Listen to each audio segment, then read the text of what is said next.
Good morning, everybody. I hope you can hear me. I hope everyone is well and tuned in. My name is Taimur Nabili, and I'd like to welcome you to the inaugural Serendipity Knowledge Program event. It's the 4th of October, 2021.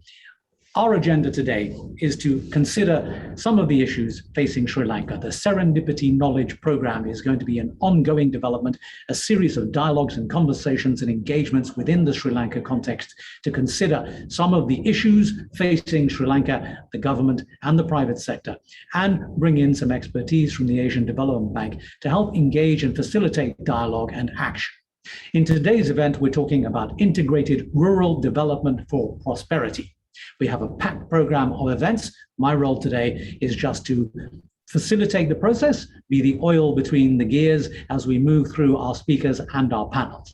So let me begin the whole process by handing over to Mr. Chen Chen, who's the country director of the Sri Lanka Resident Mission for the Asian Development Bank, to give us a welcome address to this event. Mr. Chen Chen, over to you. Thank you, Timur.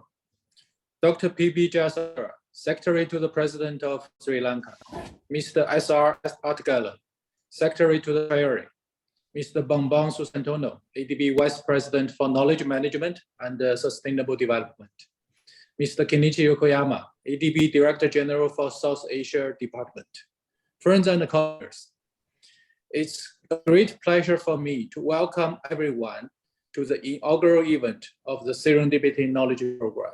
Today, we have a team of high-level speakers and panelists from the government of Sri Lanka, the private sector of Sri Lanka, and ADB.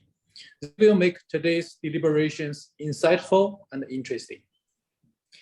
ADB, in close coordination with the government of Sri Lanka, particularly with the National Planning Department, designed this Serendipity Knowledge Program, or SCOPE, for Sri Lanka.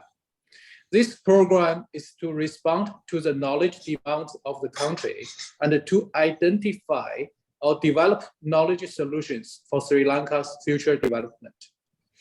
Sri Lanka is currently at an important juncture of recovering from the COVID-19 pandemic and building resilience in economy. To fully align ADB's assistance with the country's development priorities, we are working on a new medium-term partnership strategy. In ADB, we call it Country Partnership Strategy, or CPS. SCOPE will be a major component of the new CPS. Moving forward, we hope to organize 3 to 4 events each year, focusing on national priorities that ADB will support. The theme of today's event is Integrated Rural Development for Prosperity, which is no doubt an important feature in Sri Lanka's development agenda. It has been a focus in ADB's operations in Sri Lanka and will continue to be so. With this event, we hope to initiate a dialogue that will continue beyond today's discussions. We have a diverse audience here, representing the government, the private sector, and the development partners, who are all important stakeholders. We hope today's event will build a network of experts for a long-term engagement in this space, which will continuously stimulate thinkings and add values to the policies and the practice in rural development. Dear friends and colleagues, in closing, I would like to thank you for your participation in this event. I wish you a fruitful 1.5 hours. Istuti, Nandri, and thank you. Back to you, Timur.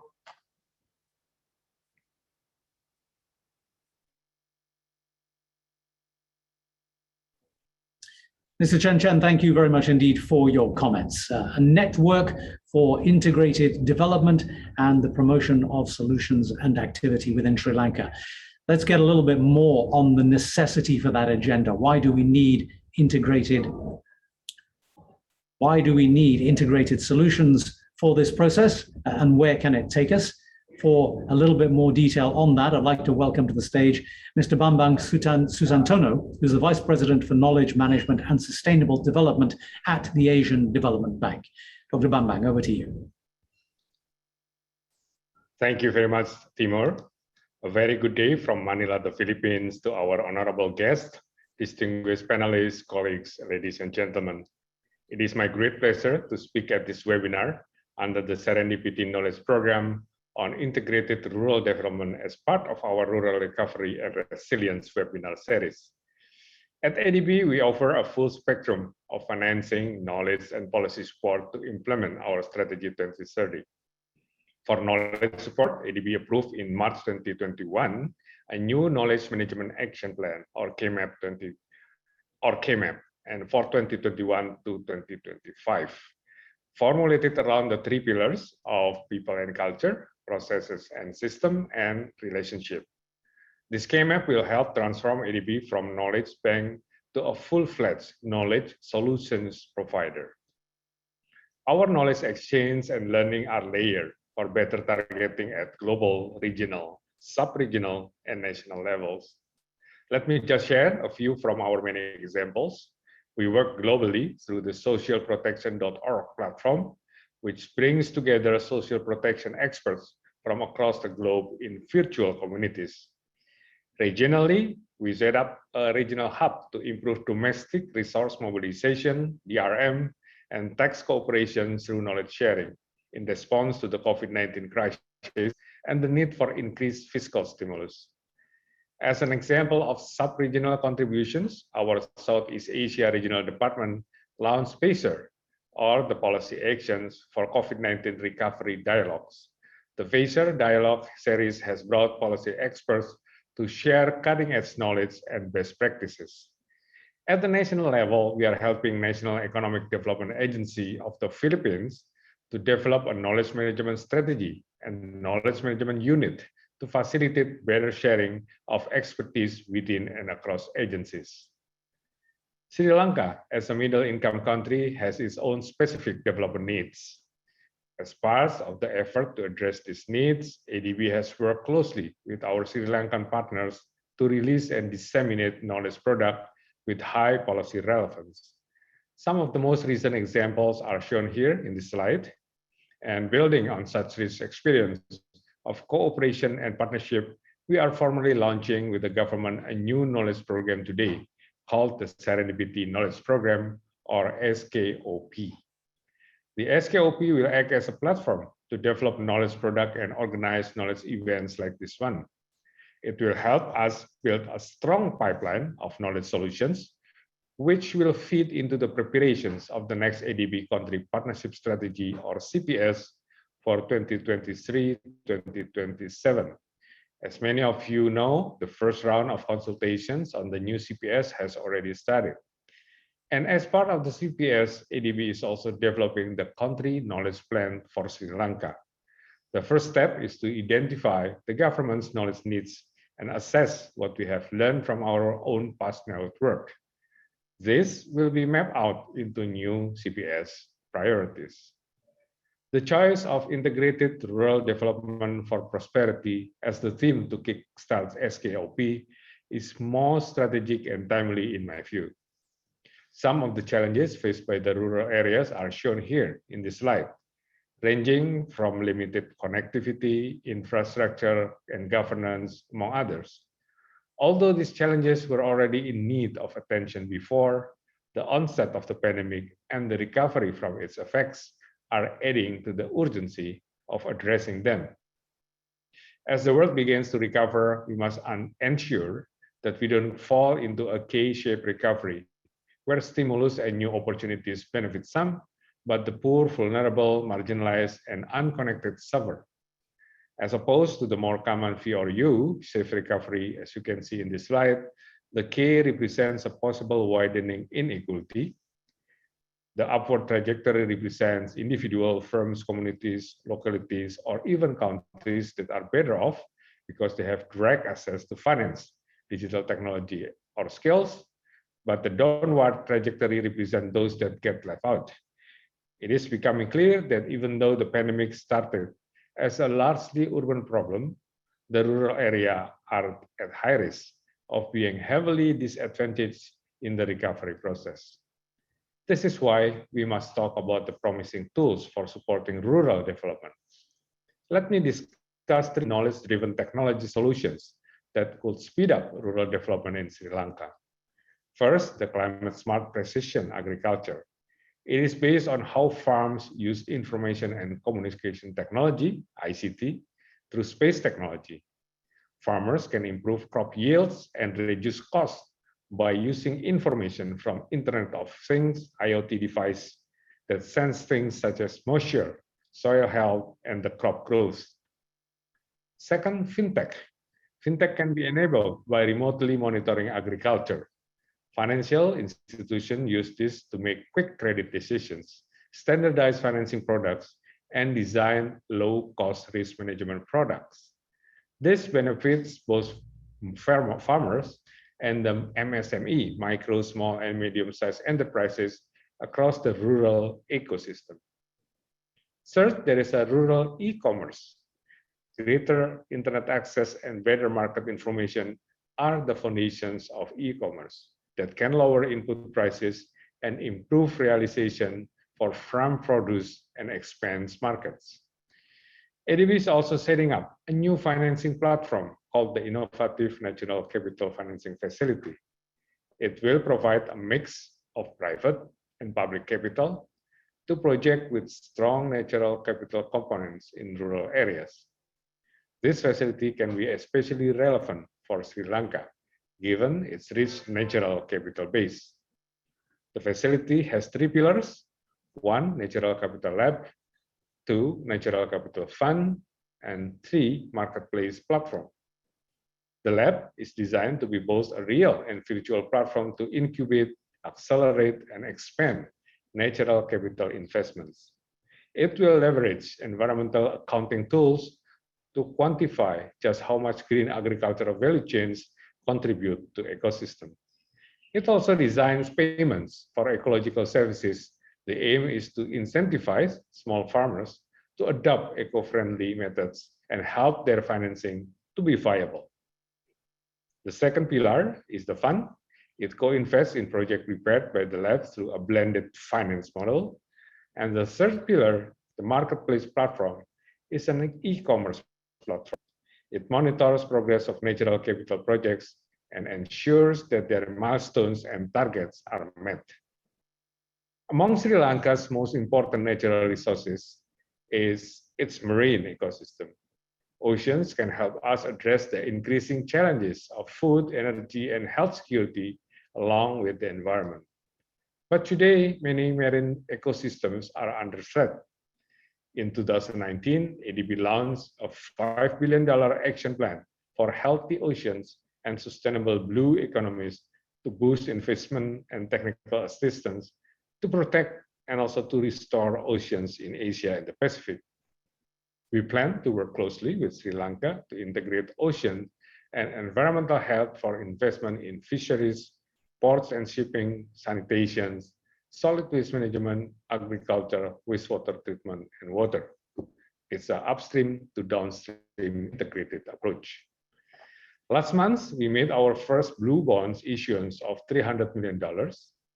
Since 2010, ADB has issued $9.6 billion in green bonds. And I'm confident that with the additional support, we can be similarly successful with the blue bonds. ADB will work closely with our developing members on issuing national blue bonds. We see great potential in this area of thematic bonds to support sustainable development because issuing they can both broaden the investment base and grow local bond markets.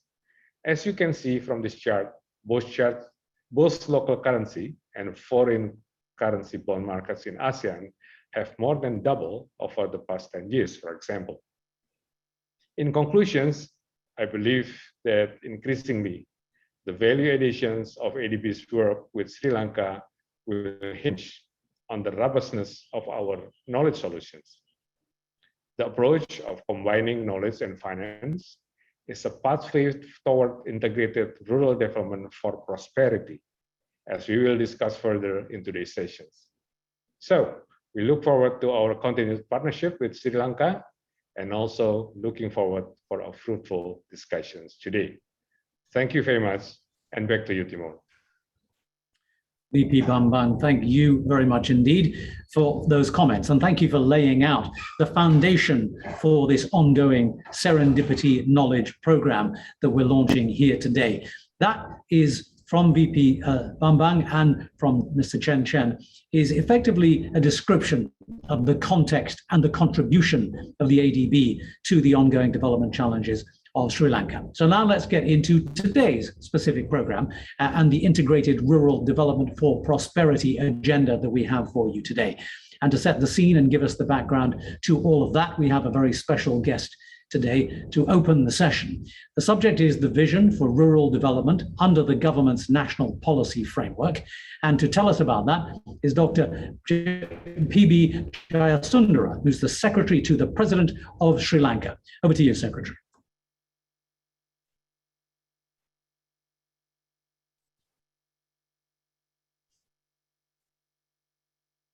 Secretary, your microphone is muted. Could you possibly unmute for us?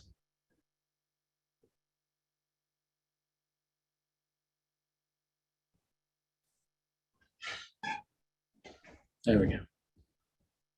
Good morning to everybody. Mr. Bambang Susantono, Vice President of Asian Development Bank, Knowledge Management and Sustainable Development Section. Mr. Kenichi Yokoyama, Director General, South Asia Regional Development of the Asian Development Bank. Mr. Chen Chen, Country Director for Sri Lanka Resident Mission. Participant from government, private sector and development partners.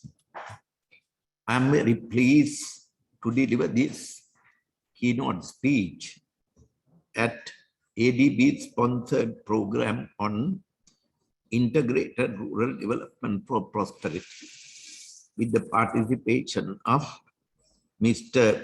Kenichi Yokoyama, Director General of South Asia Regional Development of ADB, whom I met last week, Mr. Bambang Susantono, Vice President for Knowledge Management and Sustainable Development of ADB, joining from Manila. My sincere appreciation is also extended to Mr. Chen Chen, Country Director for Sri Lanka Resident Mission, and his staff for organizing this Serendipity Knowledge Program, the timely event, and also making country mission our needs of the day. I'm very happy this event is taking place almost 6 weeks prior to the presentation of 22 national budget by the Honorable Minister of Finance in the Parliament. And I hope the outcome of this session will be useful for the Treasury officials to formulate our budget as well. Ladies and gentlemen, Sri Lanka is abundantly rich in its agricultural resources. Majority of our people live in agrarian rural areas.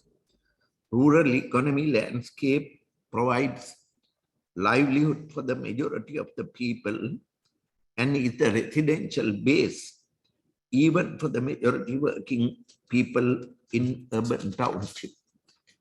This is largely because our rural areas are well connected through road transport system, island-wide communication network, supply of electricity to almost all households, widespread education and health facilities, banking and finance, market access, and well-expanded public service delivery mechanism in rural areas. The government in office, led by His Excellency the President, accords its highest priority for the development of rural economy and alleviation of rural people from poverty and low income status to bring them into quality living.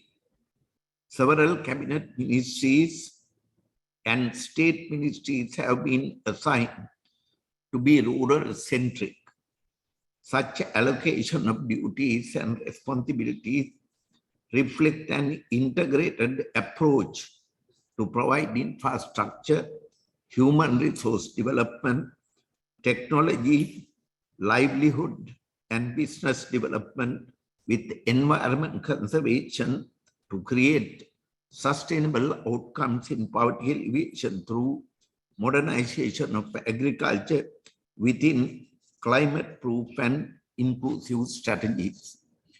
Taking a step further, our President has committed to a front-loaded action plan to create a climate-resilient green-blue economy through which the transformation of Sri Lankan agrarian economy to place on organic fertilizer and pesticide use beginning from the just commenced Maha cultivation season. The government has banned the use of chemical fertilizer altogether. Along with this initiative, accelerated program towards renewable energy, river basin and watershed conservation, reforestation, ocean resource development, and watershed conservation and reforestations are also being carried out. While this transition provides a solid opportunity to address our structural problem in trade and payment system, it will also be a very way forward to address widespread non-communicable and waterborne diseases in the country, and particularly in the rural agrarian economy. The vision of the government, rural integrated development, is to create a poverty-free, advanced middle-income economy with equal opportunities provided to entire population. The rural economy is no longer should be lagging sector in development, nor to rely on urban-based development, for which labor migration from rural areas to urban areas to be encouraged. It is in this context that the government is focusing rural-centric development. This means a total transformation of our rural landscape and its people to live with middle-income living standard. The central theme of this vision is the targeting of youth with no educational qualification to enter into formal sector employment, to provide with employment-specific areas to acquire work skills on jobs while having decent level of income. The government's 100,000 employment program aims at achieving these outcomes, targeting the poorest of the poor. Education for the student population who are unable to reach university education, the government has undertaken parallel expansion in skills education. In expanding such opportunities, the government has undertaken a comprehensive skill development program, including the revival of technical colleges, degree awarding institutions to provide new range of skills for those failing to secure formal university education, amounting to about 250,000 students per year. In supplementing educational reforms, the Ministry of Technology is implementing critical infrastructure with broadband facilities across the country to expand digital society in Sri Lanka, and in particular connect entire school network and rural economy as a priority. Rural infrastructure development consisting of access roads connecting entire country with 100,000 kilometer road development, historically rich irrigation system from small village-based water storage tank facilities to medium and large-scale irrigation system, as well as strategy on renewable energy generation from household levels, public buildings and community-based projects aimed at providing access to electricity as a supplementary income source. ADB deserves a special credit as Sri Lanka conceptualized inclusive road development initiative and which implemented in 2012. This concept has gained recognition now, not only in ADB member countries, but also the World Bank, which has just approved $500 million last week for Sri Lanka for supplementing 100,000 rural road-centric inclusive development strategy to support safer, climate-resilient transport connectivity to strengthen agricultural supply chain in the country.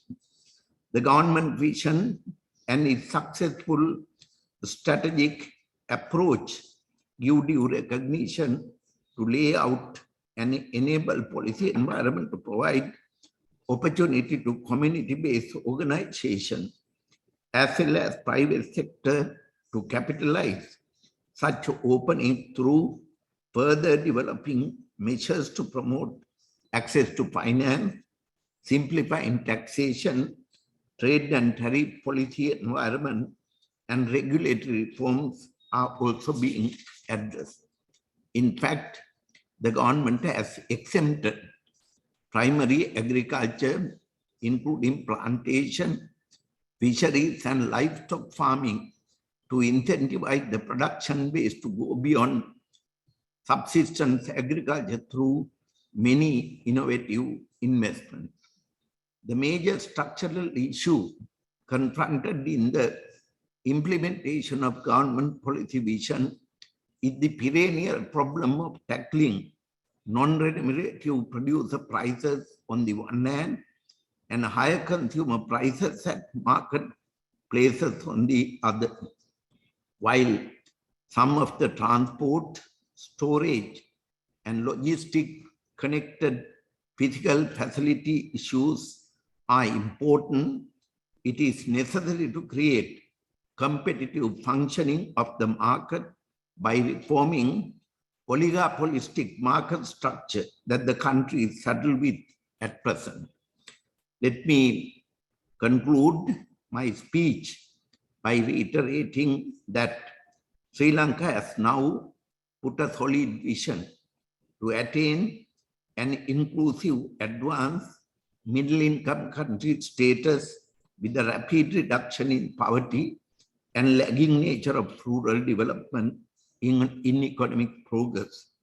It awards highest priority to modernize agriculture with climate-resilient green-blue economic framework, ensuring food, energy, and environment security remain the priority and the underlying trust in the government vision and in the post-COVID recovery plan. Thank you very much.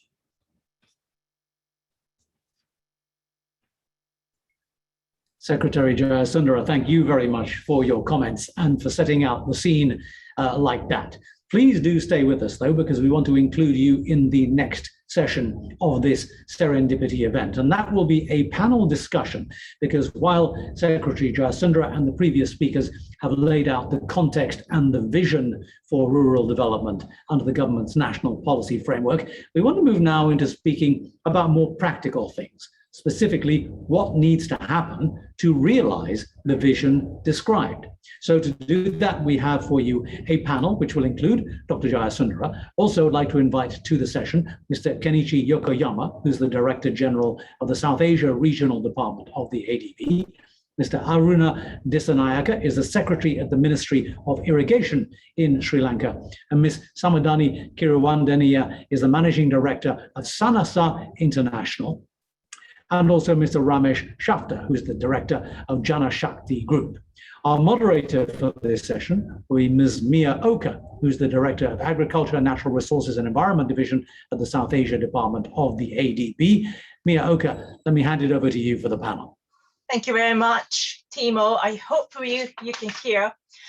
Good morning and good afternoon, everybody. My name is Mia Oka, Director, Agriculture, Natural Resources and Environmental Division, South Asia Department, ADB. And I'll be moderating this first panel on what needs to happen to realize the visions. This is the first session, and the panelists, in the order of speaking, they have already been introduced, but I'd like to introduce the order.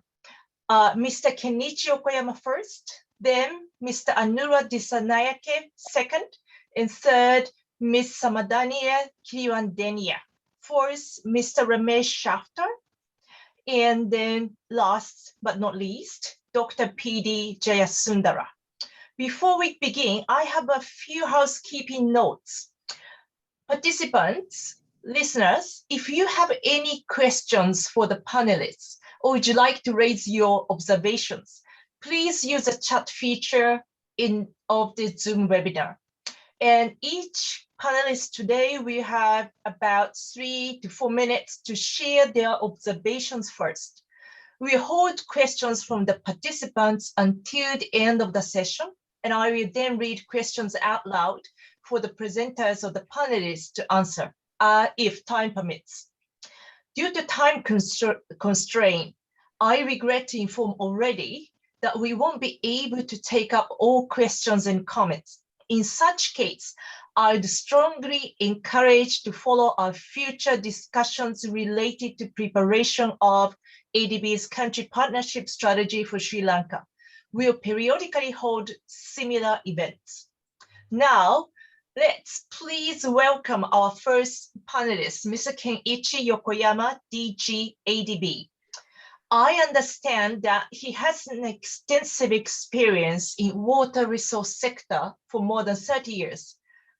The question I'd like to ask him is, in your experience, where has ADB played a catalytic role in supporting integrated rural development? And where the knowledge, whether it plays an important role? If so, could you give us some example? So please, Mr. Kenichi Yokoyama, thank you. Thank you very much for this opportunity. Let me just go into the subject directly. I really appreciate. So ADB in the South Asia Department, all the counterpart DMCs are, I would say, rapidly growing to the middle-income countries, and their developmental challenges are becoming more complex, including the rural areas where still regional disparity and income inequality exists that needs to be addressed.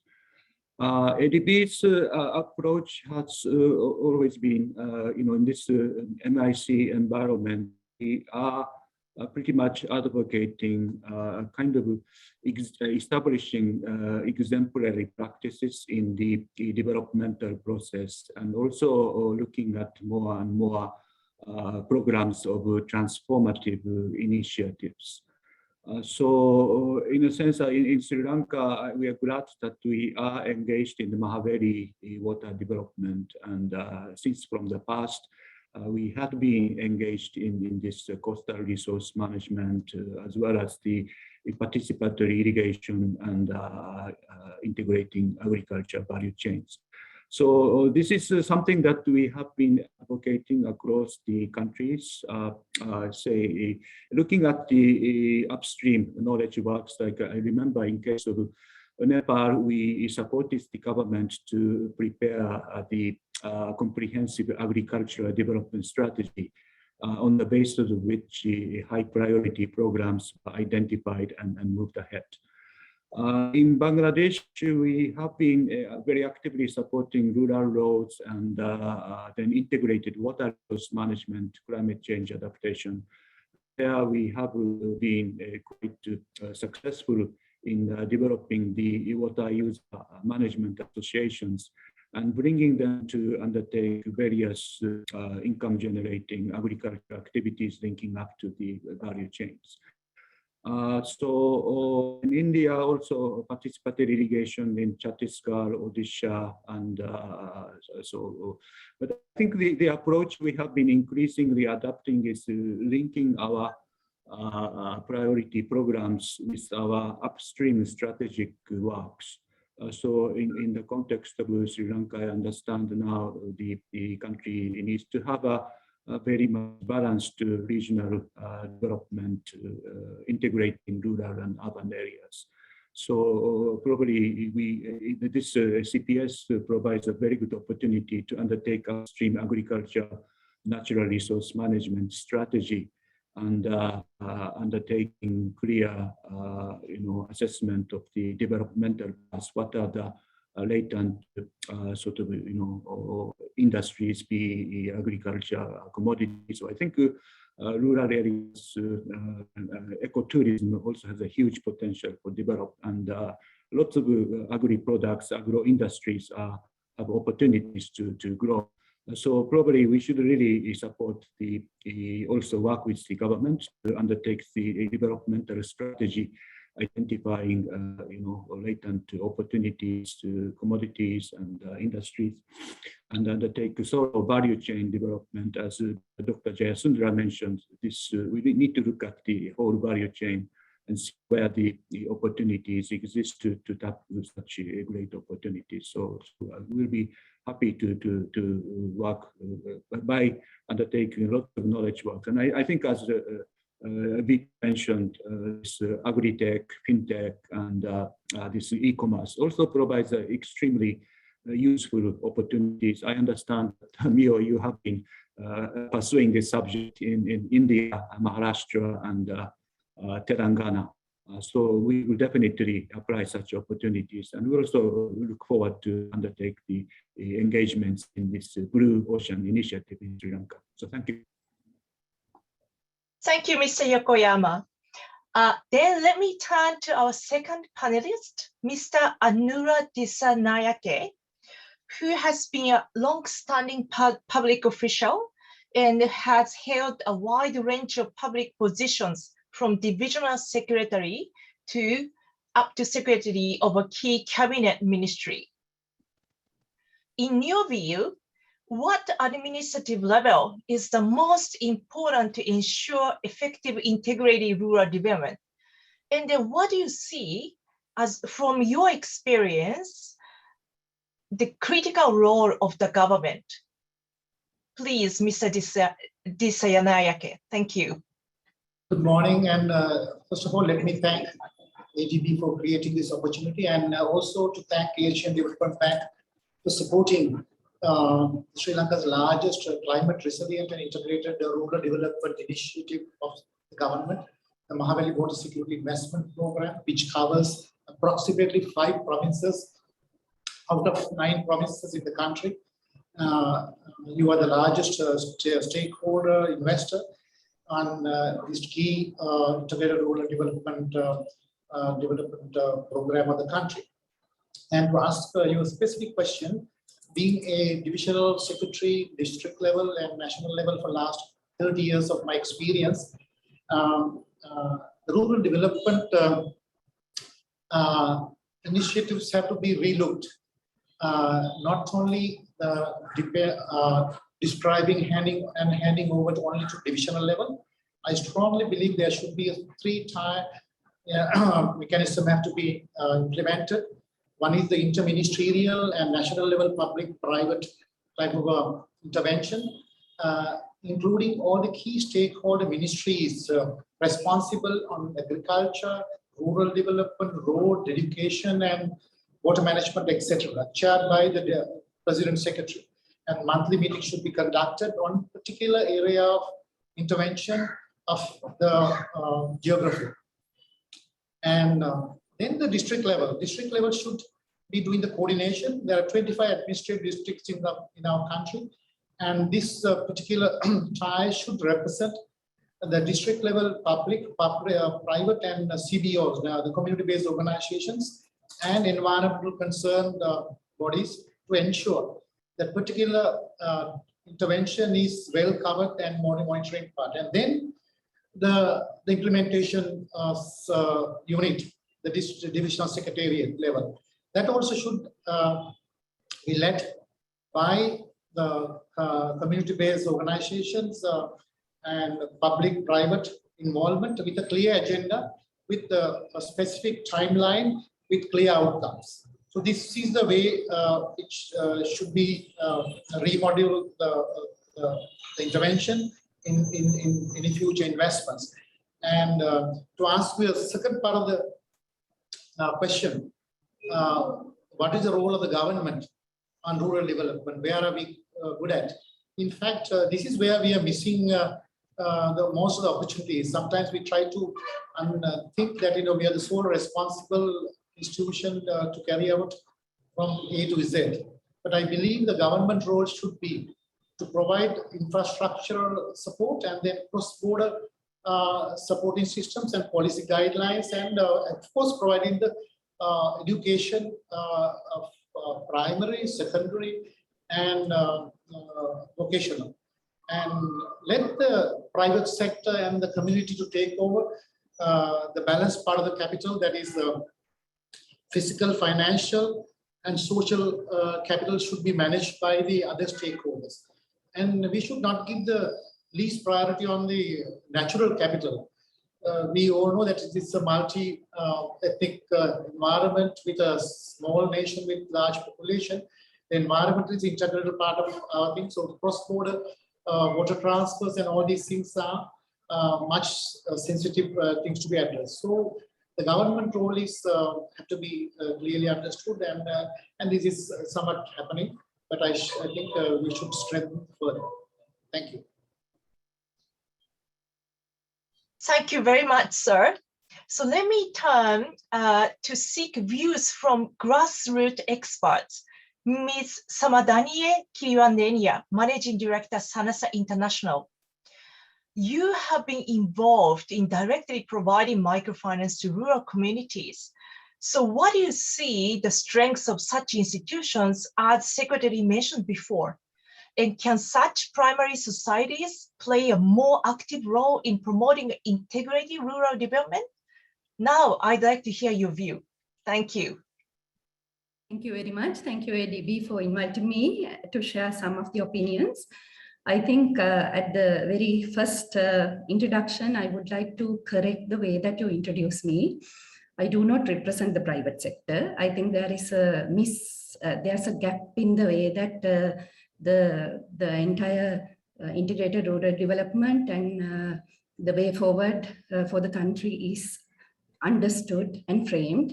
I think there's a missing middle. There's another sector, which is the cooperative sector. I think it is the correct time to recognize this sector and bring it into the national planning process in this country. So I think at the very beginning, I would like to say that we are not only doing microfinance. We definitely do microfinance, but we are a cooperative. We were created by the local community to transform the conditions that they live in and establish a proper development in their communities. So we do women's empowerment, we do nutrition education, financial education, leadership development, in addition to doing microfinance. So we are capable to strengthen the social capital and the environmental capital in a community. And so if I just turn to Sanasa, where I represent, we have about active 2,000 to 3,000 cooperative societies legally registered operated by volunteers, have no burden for the state or economy, but run by the volunteers and do a lot of development activities. We have partnered with the government, every successive government to implement their flagship programs, beginning from the Million Housing Program to many other development programs. And as a network, just people-run network, we have been able to provide about 12,000 employment for rural youth. Over the years, I think we have trained more than 100,000 rural people, just normal, ordinary people in management capacities and leadership development in order to run their own banks that sometimes are competing even with the private banks in the country. So and we have been able to not just provide financing, we have been able to create wealth in the communities. One good example is that Sanasa Cooperative Network was able to create a bank by mobilizing capital, was able to create 2 insurance companies by mobilizing people's capital, able to create 1 university by mobilizing people's capital. So if given the proper recognition and authenticity for the sector and space to grow with proper regulatory mechanisms in consultation with the community, I think there is a sleeping giant right in front of us that no state so far, in my opinion, has tapped. So if we are really looking at people-centric development, and if we look at the Vistas of Prosperity 10 goals, there are 4 specific goals. I think the cooperative sector can directly address. You don't have to look for private sector. You can look for purely cooperative sector, because Sanasa itself is just one cooperative network, a federated network, but just one network. We have about 7 other federated cooperative networks in this country, representing about 40% of the population.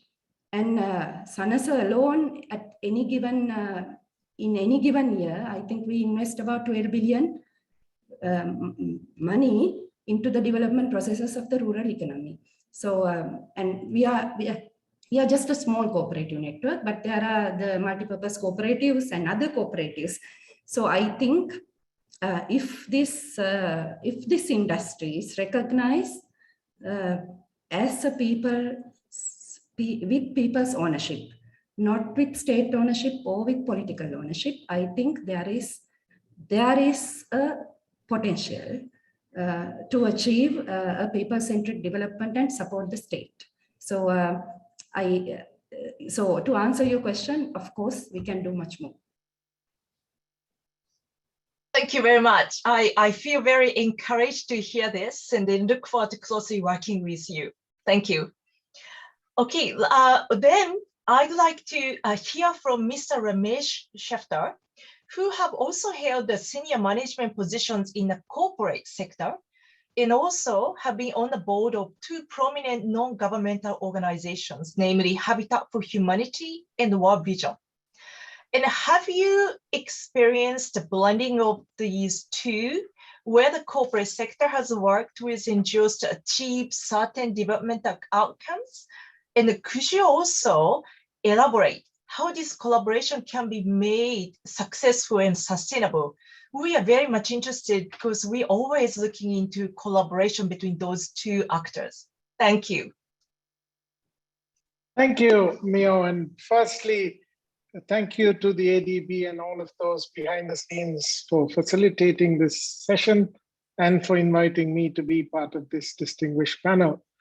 To answer the first part of your question, having listened to Samadhani, I have to amend my response. I thought there were 3 tiers: the government sector, the NGO sector, and the private sector. And now I have to insert somewhere the cooperative sector. But since she has already covered that, I really feel that each one has its place. One is not exclusive of the other. And so I do believe the NGO sector is a vital cog in the development of the rural and, in fact, other areas of the country. I believe the private sector has a role to play. And have I been involved in such partnerships? Yes, very much. Both with governmental partnerships, especially where India was building 50,000 houses and Habitat was one of 5 or 6 partners. And then more recently, the EU, for the first time, partnered with an NGO, again in building houses in the north and the east, war-torn areas where people lost their houses due to the effects of war. Have I also been involved with private sector partnerships? Very much, especially in the past few years with the world financial crisis of 2008, donor funding, corporate donors, etc., dishing out money to less developed nations dried up. And so NGOs had to partner with local corporates, also go looking for corporate partners who would assist and partner with them in their projects. So what kind of partnerships have the corporate sector engaged in?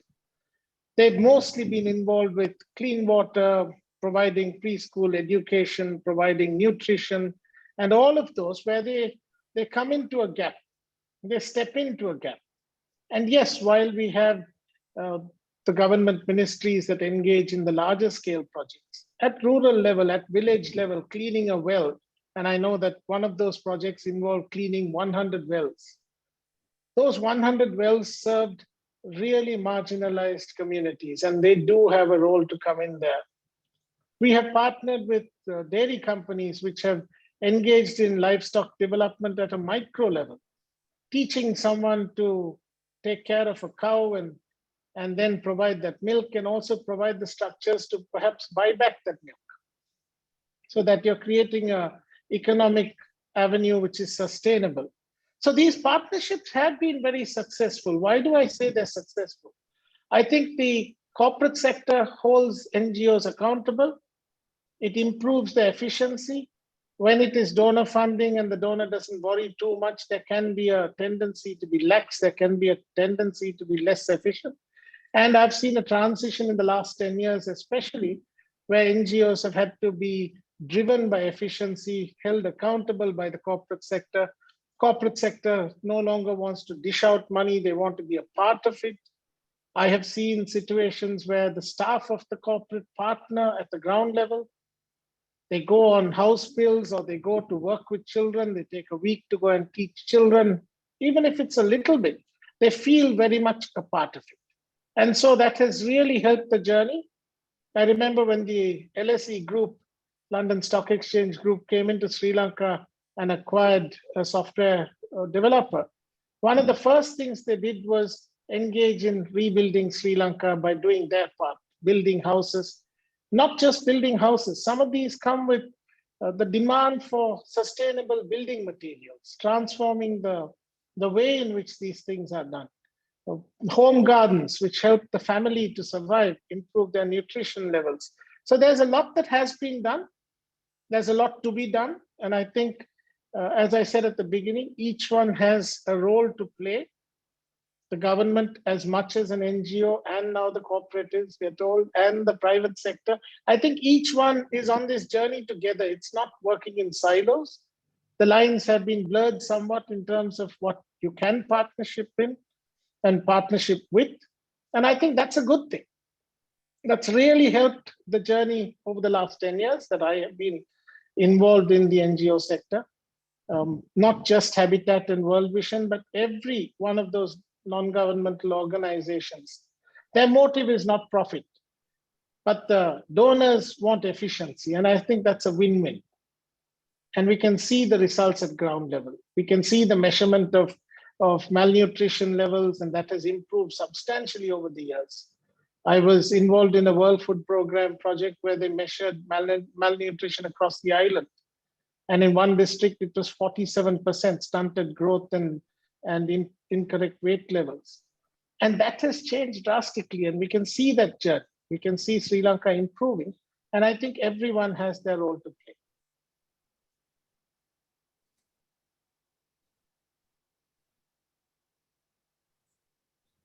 Did I also answer the second part, which was with regard to sustainability? So there's several aspects to it. One is to make sure that the communities that you work with, and one of the NGOs works on a 20-year timescale, they work with and leave them in a better position to then be sustainable by imparting education. That's a game changer. Nutrition, that's another game changer. Sanitation and water, which the Secretary to the President alluded to, it's an important aspect, especially in the control of waterborne diseases and such things. So WASH projects, clean running water, toilets, all of that is important in building those communities. Using recyclable or eco-friendly material is essential for the environment around them, and actually embracing some of these structures of eco-friendly gardening. And I remember we even launched a solar-powered cooker to avoid the burning of firewood.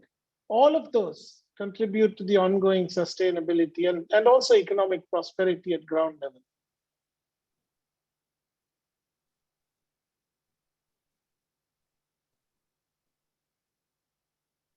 Thank you very much, Mr. Shafter, much appreciated.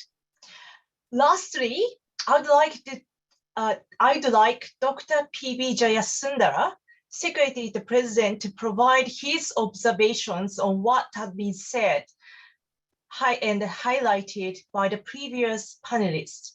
In particular, panelists highlighted investment needed in many areas of capital, such as physical, human, including leadership, and financial, natural, and social. In your view, how could the government balance the investment needed in each of these areas, given the the resources are limited in every single country that exists in the world? I'd like to hear his views. Thank you. Thank you very much. And I was carefully hearing to all the views expressed by different participants. Before I come to specific question you raised, let me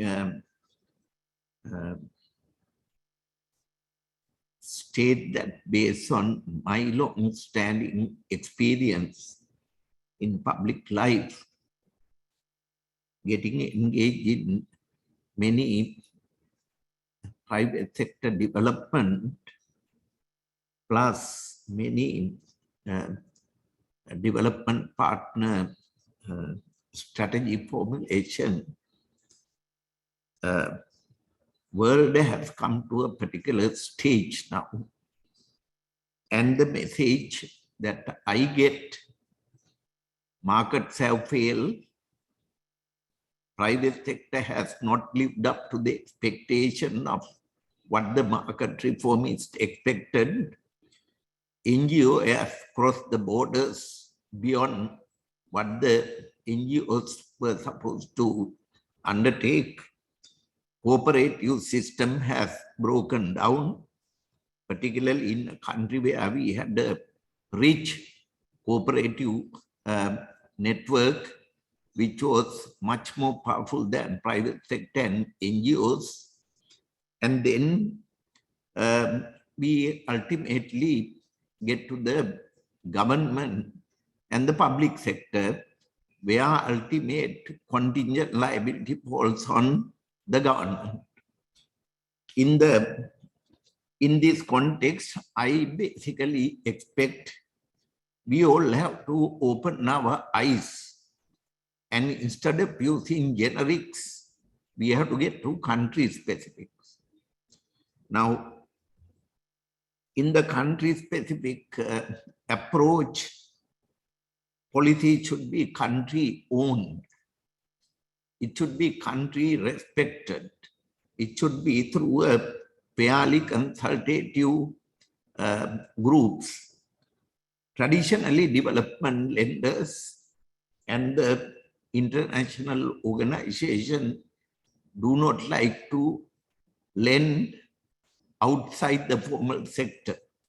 So as a result, I can understand the frustration of Samadani that all the lenders probably go to the big commercial banks, look at their corporate balance sheets, and look at their NPLs and fund various activities. On the other hand, established multilaterals are generally lent to government, and they haven't developed beyond the development project lending, but instead of promoting financial instrument, different strategies to get much more inclusive financial system. In the COVID scenario, I saw how badly private sector is lagging, NGOs lagging, and also even the others were not willing to come forward when the COVID impacted our nation. And as a result, it was basically a responsibility of the government to ensure our population is given the top priority and vaccinated. And fortunately, we have been, because of our existing public sector facilities, Sri Lanka is able to claim today fully vaccinated nation in the whole South and Southeast Asia, despite many constraints we have confronted. Of course, we are happy that the Asian Development Bank and the World Bank was the only two agencies which has the courage to support that kind of initiative. Now, coming on to the efficiency is a very important issue.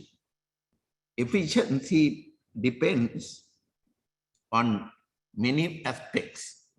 The productivity of land use, which is in case of Sri Lanka, except the 20 plantation companies which own large tea plantation and little bit of rubber, rest is small and medium for the agriculture, whether it is plantation or non-plantation.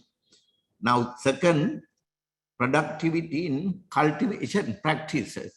Despite the traditional agricultural practices Sri Lanka had used, it has moved away over time for chemical fertilizer and modern technologies, which has taken out many deep-rooted agricultural practices Sri Lanka had, which are consistent with climate resilient green blue economic aspects, but they have been marginalized.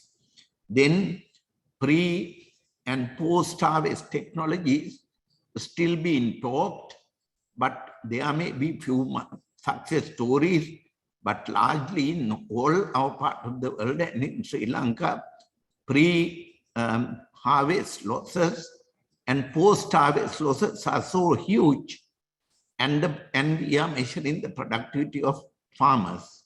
So these are the areas where we need to look at efficiency aspect.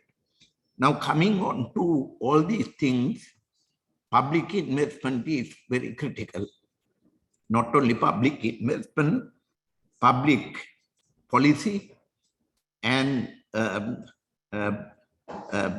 taxation, monetary and macro fiscal policies, as well as public investment underlying policies, as well as the quantum is very important.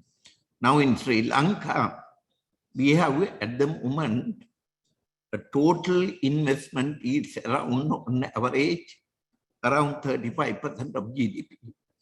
And we are basically, except the last few years, Sri Lanka has been a country that has managed over 5% of growth.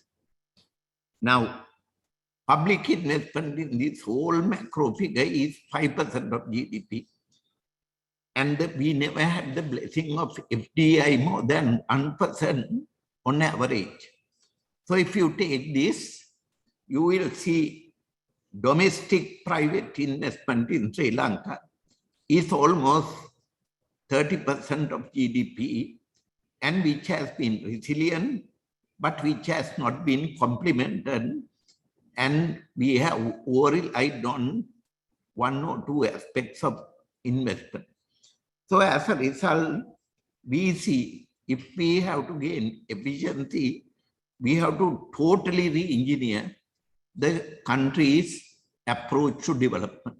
And that's why our government has taken a fresh approach in reviving agriculture, because until COVID, everybody thought urban-centric development is the way forward.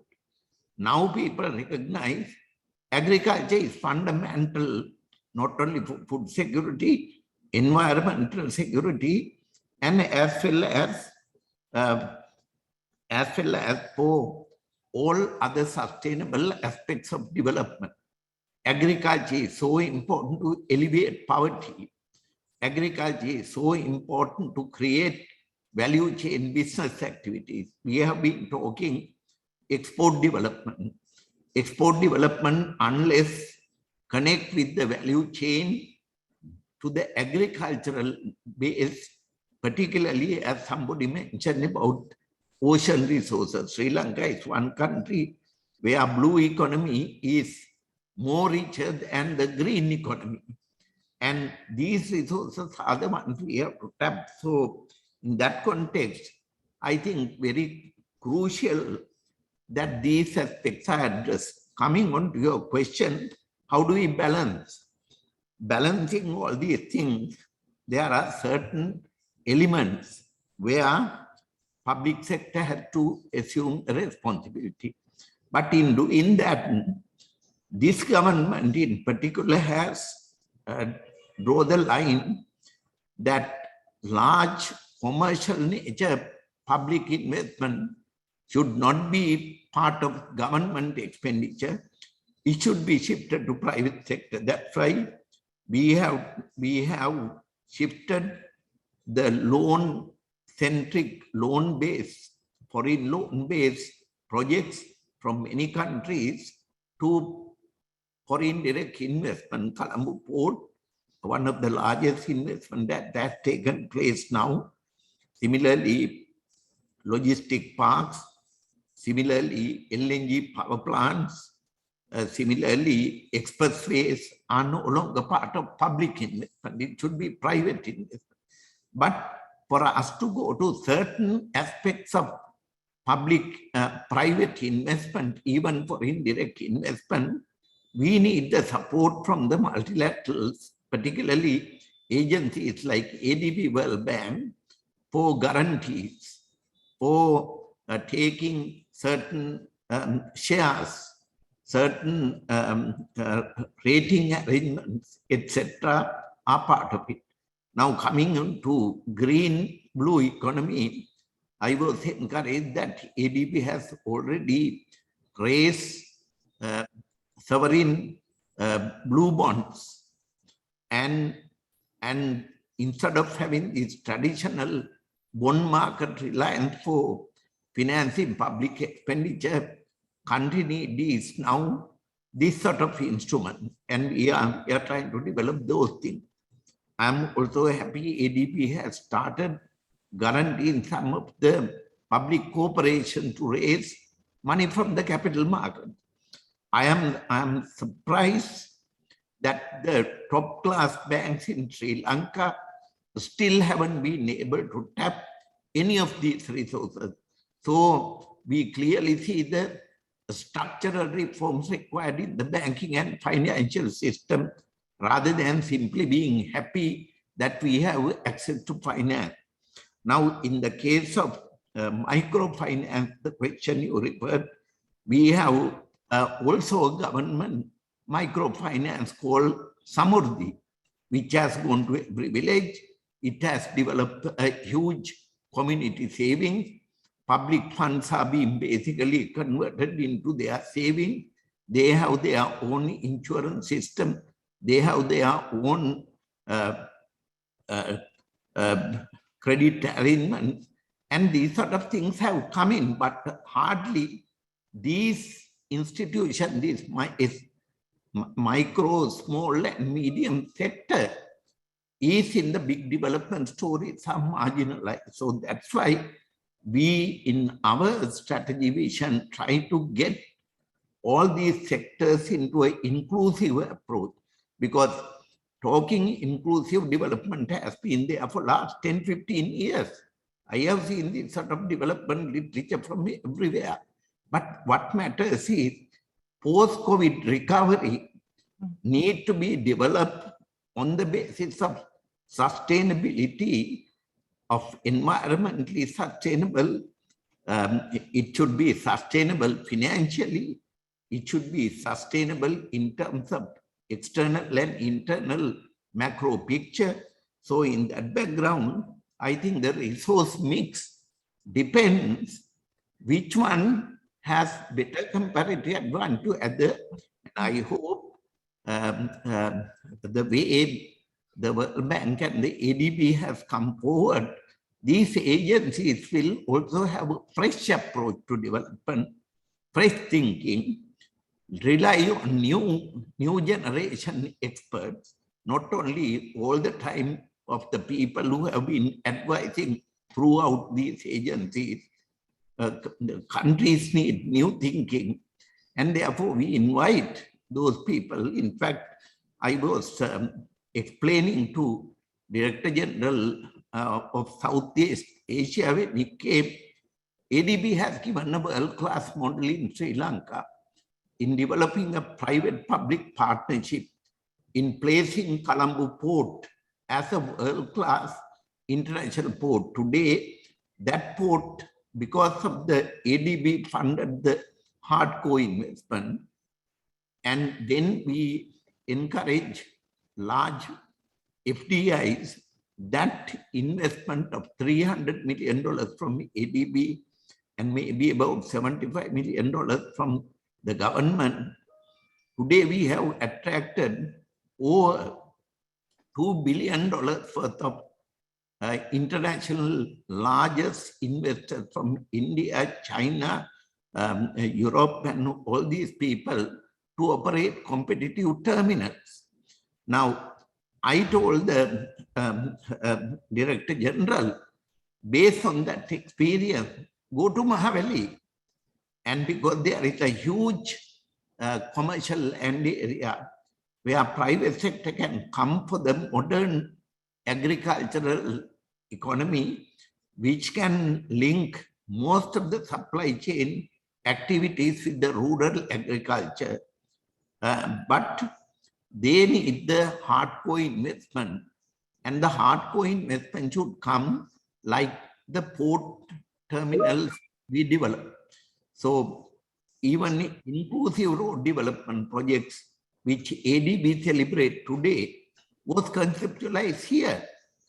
And because our idea is nobody benefit from development of expressway unless our rural people have access to it, unless they can have access to port, airports, commercial places, marketplaces, schools, hospitals, banks, and other facilities. So therefore, these sort of new instrument investment strategies is the order of the day, and I hope this knowledge sharing session, which is titled Serendipity, Sri Lanka's historical name, and I hope it will produce that result, particularly at a time Sri Lanka is ready for it, because we are fully immunized nation now. Country is reopened. Tourism is begun to recommence. Exports have gathered momentum. Overseas employment based on skills. And the country is also going for a fully digitalized economy, to provide access to education and agriculture. Thank you. Thank you, Dr. Jayasundara. You beautifully summarized the points raised by the panelists, and I feel very encouraged the role of ADB was highlighted in your remark. Much appreciated. So I was told by the organizer to, unfortunately, wrap up the session. That this brings to the end of the first panel. On behalf of ADB, I would like to thank you for sharing excellent views. Panelists, thank you very much, and also participants for listening to us. And enjoy the rest of Serendipity seminar today. And I look forward to meeting with each of you, hopefully in Sri Lanka in person. Thank you very much indeed. Thank you. Thank you, sir.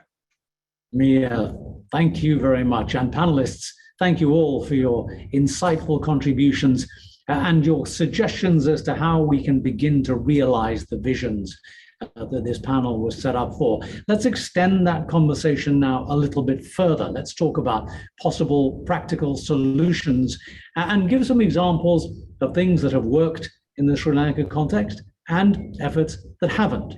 Our next panel will consider these questions. Let me introduce them to you one by one. Mr. S.R. Attigala is Secretary of the Treasury in Sri Lanka. Dr. Kirti Kotagama is Director General of Mahaweli Authority in Sri Lanka.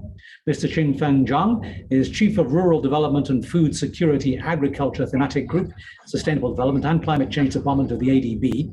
Ms. Jacintha Mapatuna is the Program Director of Smallholder Agribusiness Partnerships Program, the SAPP. Mr. Mario Dialwis is the CEO of Mars Tropical Food. Our moderator for this panel is Sanath Ranawana, who is the Principal Water Resources Specialist of the South Asia Agriculture, Natural Resources and Environment Division at the Asian Development Bank. Sanath, over to you. Thank you, Temo. I trust I'm clear and some people can hear me. It's like, yeah. Okay, thank you. Good. Thank you very much for handing us this panel. And as the previous panel focused on what ought to happen and sort of what should take place in order to achieve the government's vision for integrated and sustainable rural development. This panel, as you mentioned, Temo, will go into a bit more into the details of what has worked and what has not, and what should be done differently.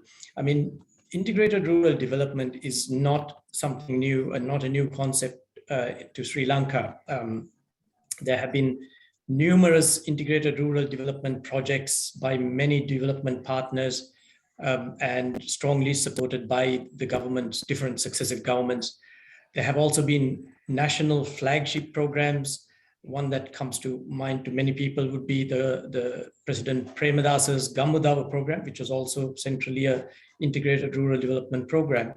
But if you look at all these programs, by and large, while they've achieved some outcomes, by and large, the expected outcomes were not really achieved. So I'm hoping that the panelists would be able to reflect on some of these experiences and from their own backgrounds and be able to shed some light on what needs to be done better and how what should not be done or what should be done differently. So let me start with Mr. Attigala. Mr. Attigala, you are the Secretary to the Treasury. You hold the purse strings to the government's public expenditure.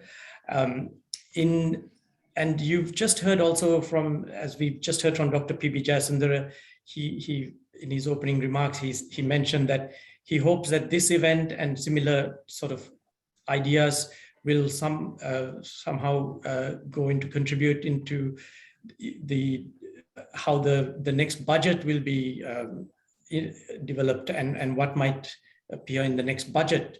So in your view, which areas of public funds, what are the priority areas for investment of public funds in order to achieve the government's vision for sustainable rural development? Over to you, Mr. Attigala. Thank you very much. Good morning, everybody.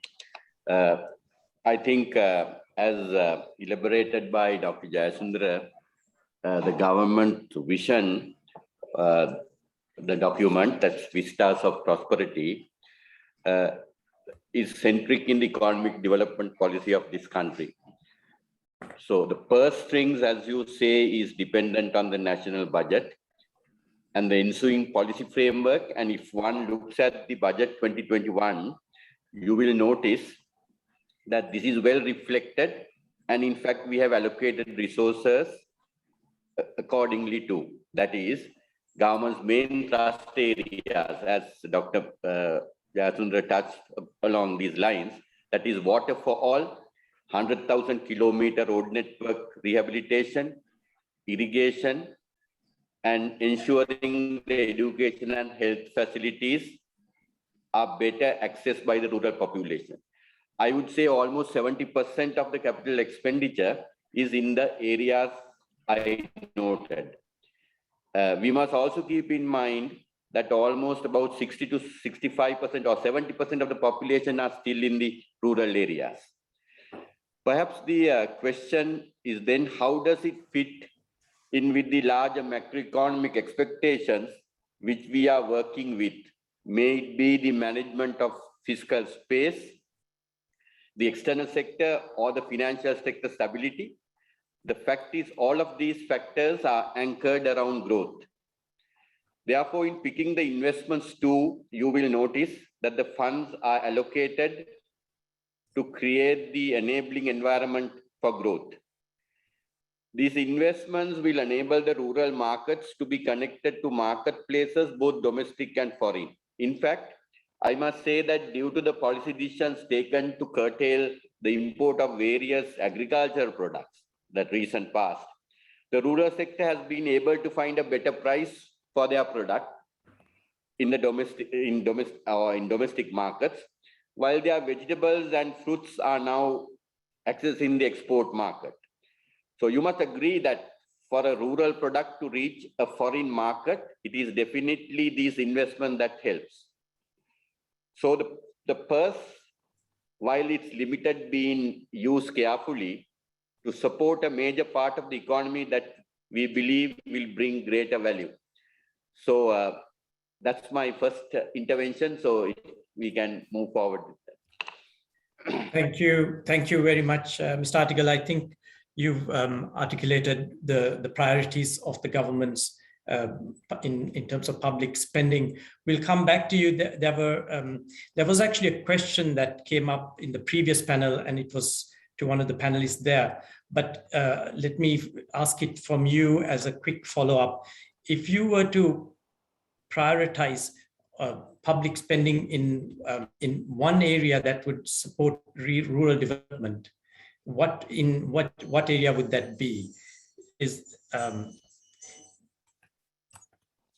Now I think it's again with the government policy, tagged with the government policy, right? The one area that I would see, we can have highways or anything, but the connectivity to the rural sector, because we are talking about rural development. The rural sector has to be connected to these things. So the investment in those areas, the connectivity, the marketplaces, etc., is important. That's what I feel. Thank you, Mr. Artigal. Let's move on to our next panelist, Mr. Kotagama. Dr. Kotagama, you have an illustrious career in having worked in the corporate sector. You headed one of Sri Lanka's most one of the leading agribusiness companies, which focuses on a seed to shelf solutions. And now you hold an important role as the head of Mahaweli Authority, the only river basin authority in Sri Lanka. How do you see, how can you use your experience from the corporate sector in directing the Mahaweli Authority of Sri Lanka to achieve the government's vision for rural development? Over to you, Dr. Kotagama. Thank you, Sanat. Good morning to everyone. Thank you, ADB, for giving this opportunity. First of all, I'll apologize. My background is upside down. So I will correct it, which I means that Mahaveli also need the upside back down approach towards the next 10 years to develop the country. For your answer, Sanath, it's a private sector. I was working for 27 years, then experience in Mahaveli. I think it's a direct scaling up of horizontally and vertically. The conceptual and operational is same. I think as His Excellency Dr. Jayasundara's speech, he mentioned about the government development policies on people-centric economy, their sustainable environment, and dialogue with the people. I think the today's corporate world also thinking of with the 5 Ps we called earlier. They thought of profit. Now they thought of 5 Ps, that is profit, people, partnership, peace, and planet. So it covers both. I think then again the ADB, they are thinking of balancing of 5 forces. So this entire thing, I think the rural development is key, which in my case, my previous experience is in agriculture sector, converting subsistence agriculture into commercial agriculture by adopting new technology and new management. So this is what we need to do in Sri Lanka, because if you take return on investment concept, that is what we basically followed in the corporate sector. When you come to Mahaveli, I think it's, as you said, this is the largest multi-purpose project happened in Sri Lanka. If you take today's context, would have spent nearly 2,000 billion rupees in this project.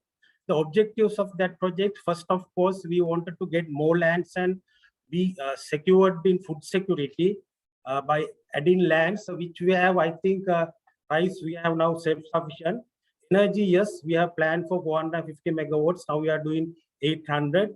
But unfortunately, third one, the agriculture purpose, the livelihood development, I don't think that Mahaveli has attained its results. Because as I said, today, the Mahaveli 10 systems, we have about 358,000 families. That total adding to the GDP is about only 100 billion. That is the total income. If you take that it as a profit, it's only 30 billion. So it means that basically this agriculture and livestock side is not delivering its return on investment, because we give 10 rupees worth of water free to these paddy farmers. At the same time, the government spends 10 rupees worth of fertilizer for paddy farming. Still, if you take their income per month is roughly 23,000 rupees, which is $70 per month. But if you take a employee living in estate sector, he's getting about $150 per day. So I think we need to think the model, what needs to be done in Mahaveli. We need to realign a paradigm shift of thinking, and how do we strategize Mahaveli in future, as correctly said all the speakers here. We need to come up with precision agriculture. We need to come up with smart agriculture. And in fact, we have been experiencing now, we are trying to conserve water, because this is the only water source we have to give it to north and give it to east. So we have to, today actually our Mahaveli farmers is wasting water, because we use about 6 acre feet to cultivate 1 acre, but you can do it by 3. So if you save the water, we can easily take this excess water to north, which is the government next plan. I think this government has started diverting water into north and also the east. So especially this water conservation, smart agriculture, new technology has to come to increase productivity. I think the next 10 years, the team should be increase productivity of the total input, land, water, labor. So everything has to increase the productivity through new technology. So this is why Mahaveli is targeting now, especially I want to mention here, we are working with Mahaveli Madura, your right bank. We have found a investor, private sector investor. We will not develop the land. We will just give the water up to the one point. The investor will come and do the development of 4,000 acres. It's integrated approach. There will be outgrow model. Farmers will work on that, and it's export-oriented agriculture. So a lot of activities will happen. I think the Mahaveli should focus on integrated rural development approach, where technology and productivity with private sector is a must, because I will come to on the private sector opportunities what we have as the largest land base and largest river, longest river. So I'll come to that on next session. So I think Mahaweli way forward should be increase productivity and increase income of their families. Thank you. Yeah, thank you, Kirti. Yeah, I think you touched on a very important point, which is the need to look at the return on investment. This is something that the private sector is often focused on, and I think what you've pointed out is that with organizations using large amounts of public expenditure, this is also something that needs to be highlighted more. So thank you very much for your insights, and I hope that under your leadership, this will become much stronger in the Mahaweli program. Let's move on to Mr. Qingfeng Zhang. Qingfeng, you hold a very important role in ADB as the technical lead of two thematic groups, that is the Rural Development and Food Security thematic group, and also the Environment thematic group. And these are thematic groups which provide technical assistance and knowledge solutions to countries to support development. So in your experience of working as a lead of these two groups, can you share some experiences or how these groups can support Sri Lanka's efforts to bring about more integrated and sustainable rural development? Thank you so much, Sanis. Can you hear me? Yes, very well. Yeah. Thank you so much, Sanis.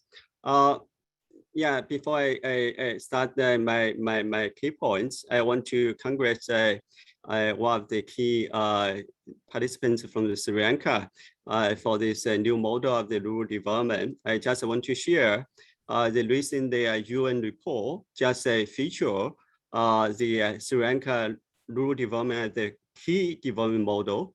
The UN report on reconsidering rural development just say Sri Lanka offers a model of the institutional organization that differs from the Chinese and also Japanese experiences in their many respects about their rural development.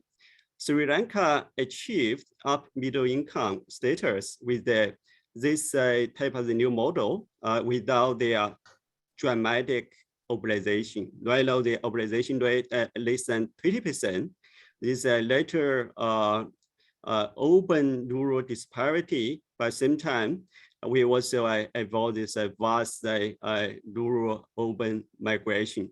I think this model is totally different from those experiences from Japanese and also Chinese, and also their SDCC, Rural Development Food Security Thematic Group, going to work with Sri Lanka and the South Asia Department to continue feature this new development model. Again, you know, the Sri Lanka right now, 81% of the Sri Lanka population live in the rural area. Right now, contains most of the country's natural capital. So again, when we come to this rural recovery and resilience, as we discussed with our country partnership strategy team, we believe natural capital approach going to be essential for rural recovery and resilience for Sri Lanka. And also this model going to play a very important role for rest of Asia Pacific for their countries to recover in the rural area. For the rural development, food security, and also environmental thematic group, we see 4 key priorities. We can work with the Sri Lanka counterparts and also our South Asia department and also our CPS team. Number 1, as the VP Bambang just say, SDCC right now is developing the innovative natural capital financing facility where we want to work with the South Asia department, feature Sri Lanka as a key pilot country. This facility, we're going to introduce a catalytic green blended financing facility to support the agro and the food development project with the natural capital components. We believe this facility will help Sri Lanka achieve food security, ensure higher and sustainable income for the farmers, and also improve their productivity and sustainably manage the environment. So the second point I want to highlight is that as a startup, we already secure small grants from the Climate Change Fund to engage Stanford University, conduct the natural capital accounting for Sri Lanka to ensure their natural assets can be capitalized in the next recovery. So this is a small grant. We're going to help small farmers to increase the productivity and sustainably reduce the degradation of the natural resources and improve agricultural technology, and also, of course, to create the off-farm opportunities. The third opportunity, as a scientist, you know that SDCC, my team, work with the PSOD, we are really adopting the one ADB approach for the agribusiness development. We will help the Sri Lanka, particularly those women and men farmers, to collect their products to the big market. And then through this process, we can scale up the value chain development, develop the public-private partnerships, and mobilize innovative financial products. But more importantly, we can also highlight the advantage of the digital technologies. So lastly, I want to highlight one thing our President advisor mentioned many times about the blue economy.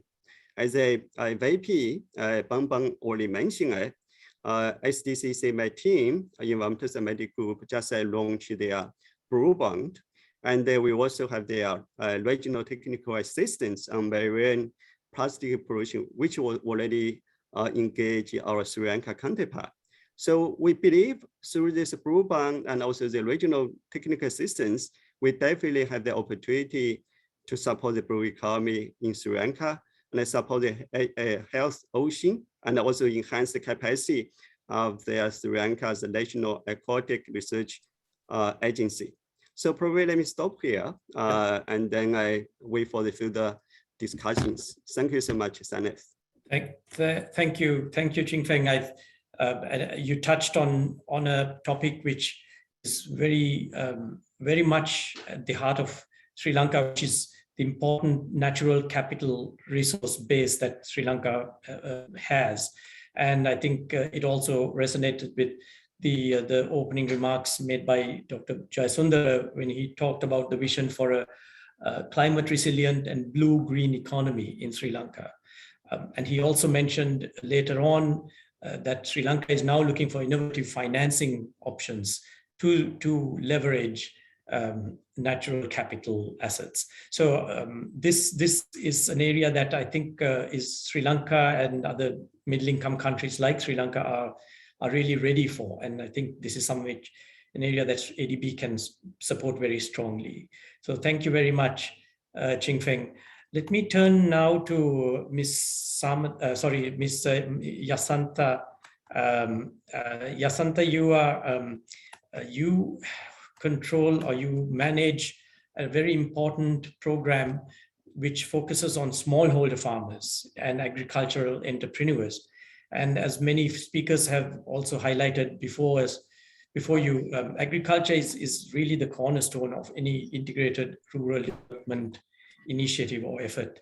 So can you tell us a little bit about your experience on managing this program, and are there certain, say, agriculture value chains that have been more successful than others with smallholder farmers' involvement? And if there have been, what are the reasons for such success amongst different value chains? Thank you very much. And it's a pleasure to be here to share the experiences and the knowledge that we have gathered through developing partnerships, actually. So the salient feature of, if I come directly to your question, actually, the salient feature of these the interventions that we did through the funding that is coming from the International Fund for Agriculture Development. It's one of the UN organization financial arm. So this is basically, I should say, we direct smallholders from production orientation to market orientation. That is the key salient feature. Then with that, actually, we should say that then we that transformation and the commercialization will happen. Very clearly said by Dr. Kotugama. Actually, we do all our projects. We base our fundamentals is based on the return of investment, not just to the partners who are linking, basically to the smallholders. You know, we assure their return of investment at the inception of any partnership. And in addition, actually, what should I say? What is the success? You know, success is actually, this is demand driven. You know, we make market ready before we investing onto the farmer. So that market means if market requests something, so that the market request is looked into. And there are several, you know, by now through this project, and because we started from National Agribusiness Development Program and then go into Smallholder Agribusiness Partnership Program. So both these two, you know, there is a clear graduation. We can show very interesting outcomes which has come out from these investments. Actually, we started from National Agribusiness Development Program and developed nearly 15 to 17 partnerships, which we called, it's a model that we have developed, public-private producer partnerships. You know, we get, you know, we call here the true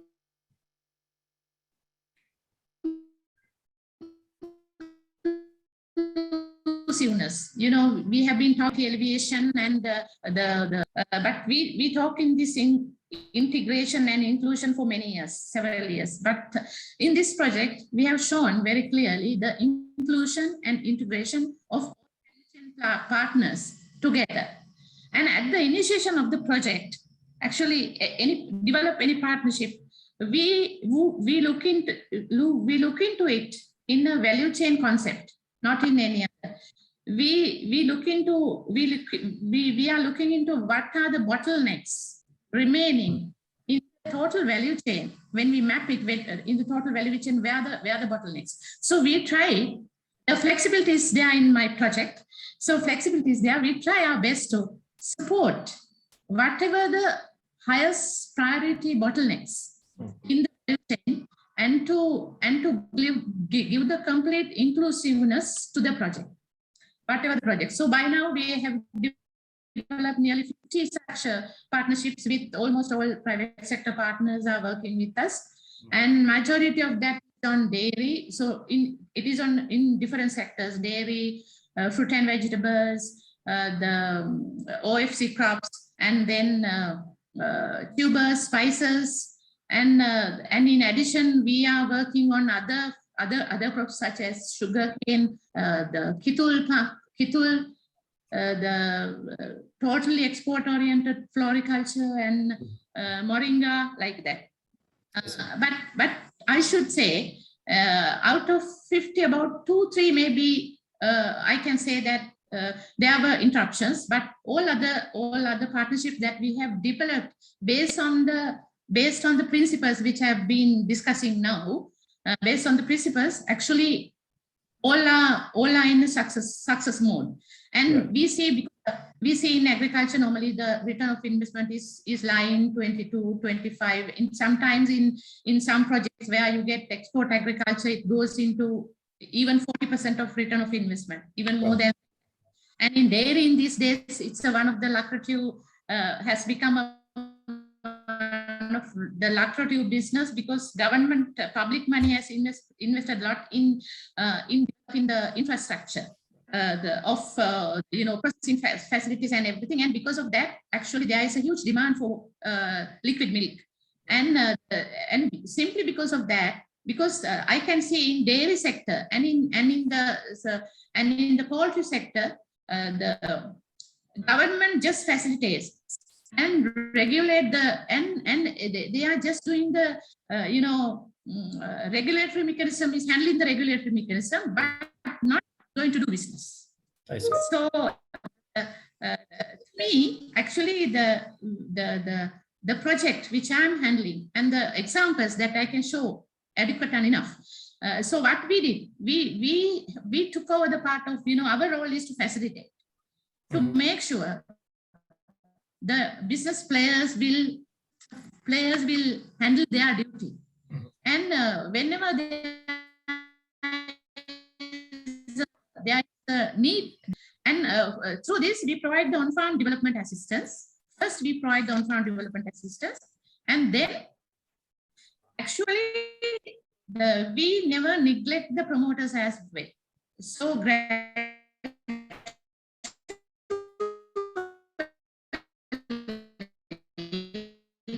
throughout the project, because this is a graduation, this is not from somewhere. Actually, this is a model which we developed with the learnings learned, with the success stories and learnings learned, and we were able to convince the government that promoters who are giving a very good assistance and support to drive these value chains that we have developed.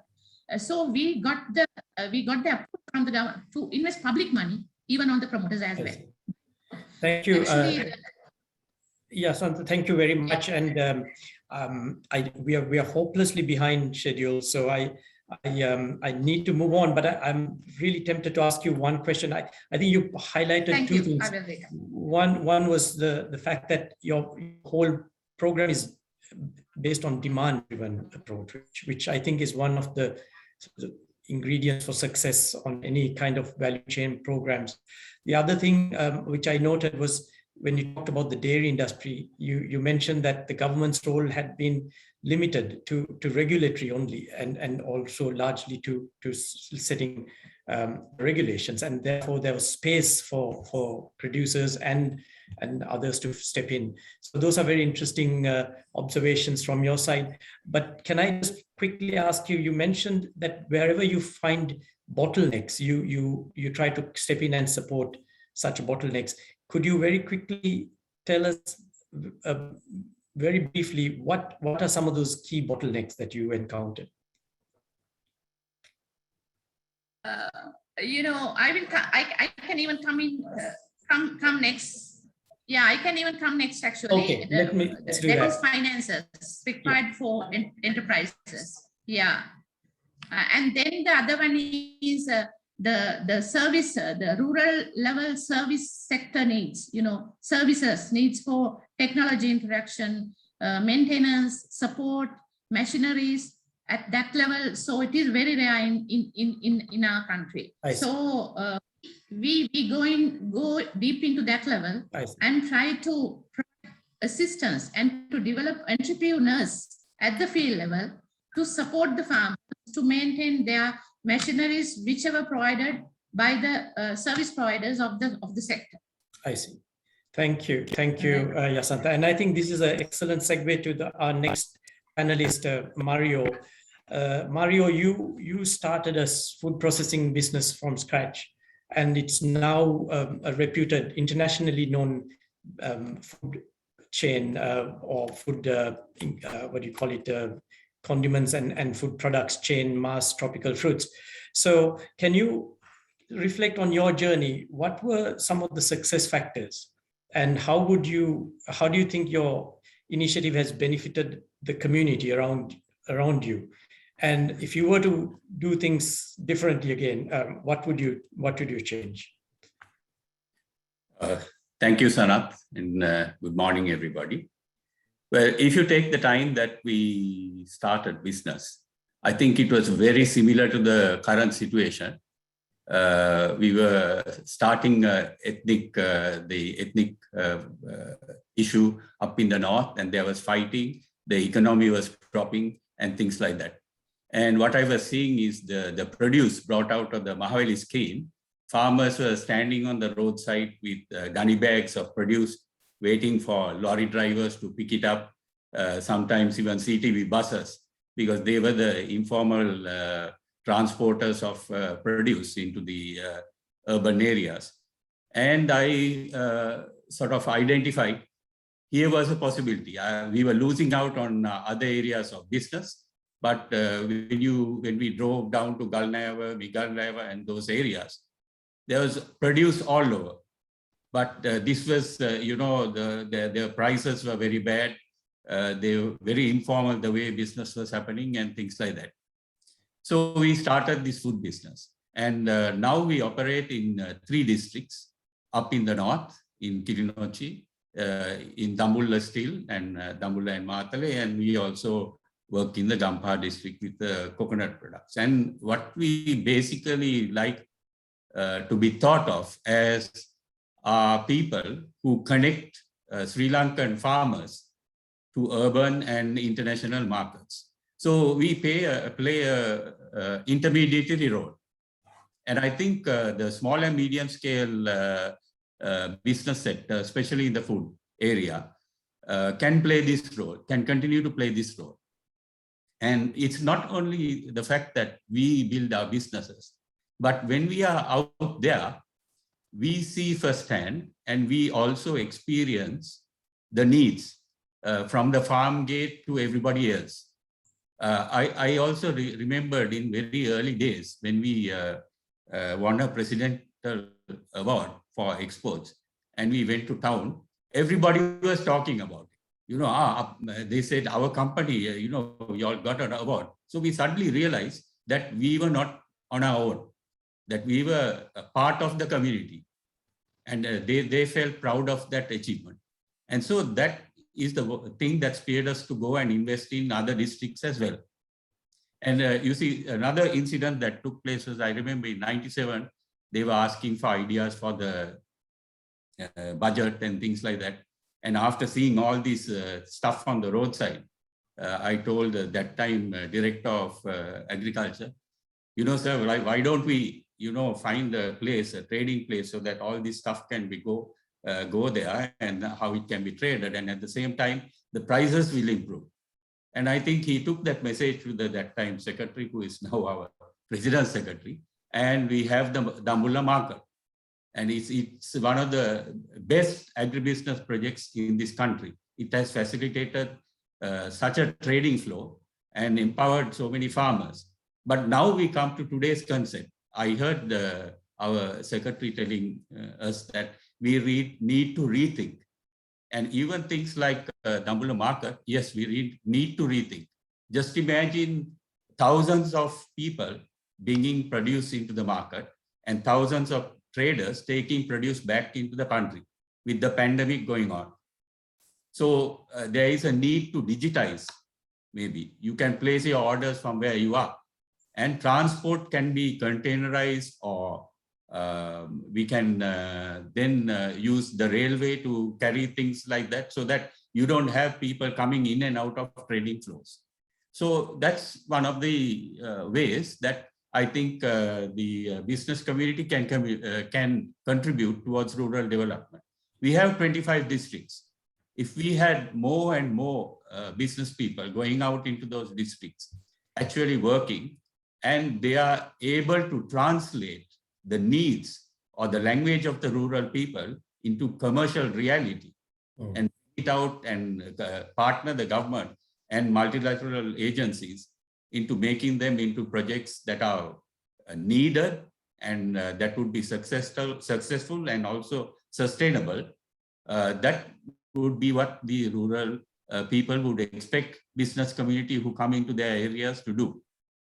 So while providing employment, while providing a value chain or being part of the important part of the value chain for rural produce, we also should join hands with the rural communities to build sustainable ways of how, as communities, we can build the country.